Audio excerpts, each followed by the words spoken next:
নমস্কার বন্ধুরা, paper and colour চ্যানেলে আপনাদের সবাইকে স্বাগত। আমি পৌলমী। আজকে আমার রচনার বিষয় রথযাত্রা উৎসব সম্পর্কে 10 লাইন রচনা। আসুন শুরু করা যাক। 1.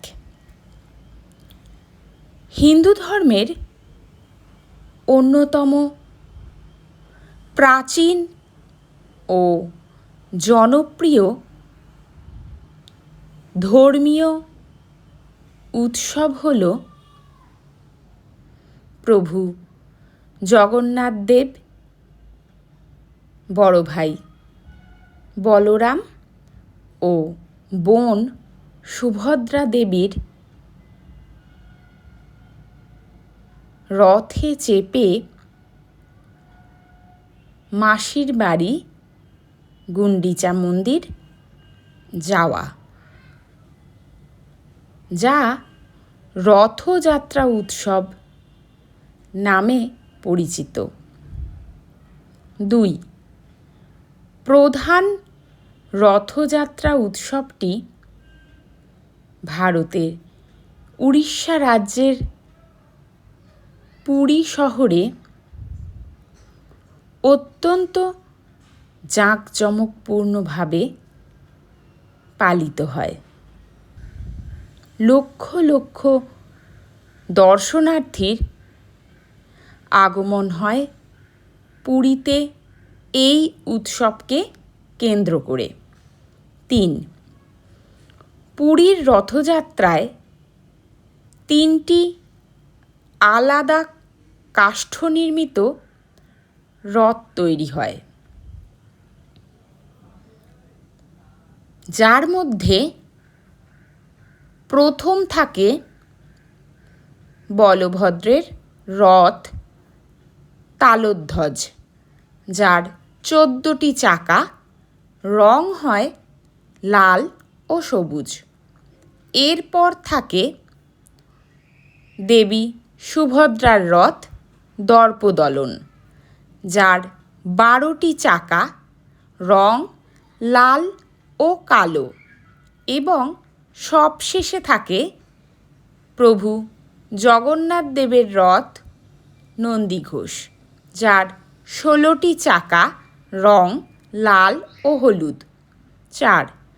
পুরীর গজপতি রাজা, যিনি রথে দেবতাদের পূজার পর সোনার তৈরি ঝাঁটা দিয়ে রাস্তা ঝাঁট দিয়ে পুরীর রথযাত্রা উৎসবের সূচনা করেন। 5.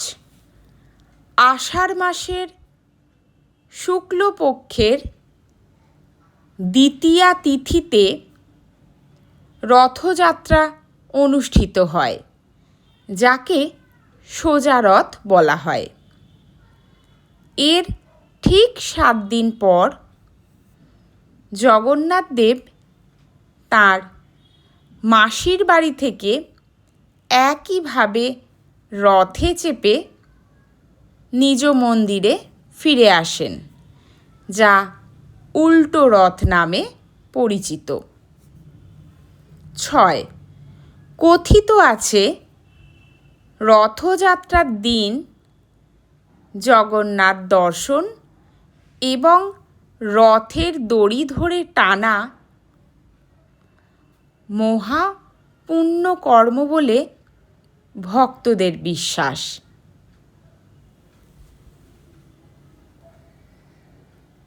7.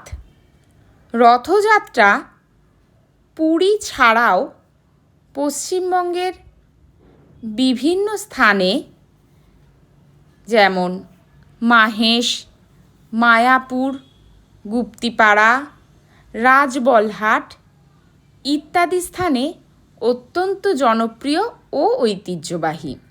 8. রথযাত্রাকে কেন্দ্র করে বিভিন্ন স্থানে গ্রামীণ মেলা বসে, যা রথের মেলা নামে পরিচিত।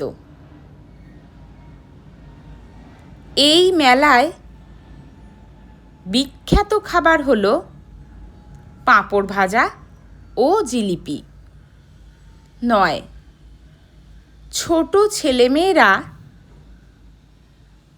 এই দিন তাদের ছোট্ট রথকে সুন্দর করে সাজিয়ে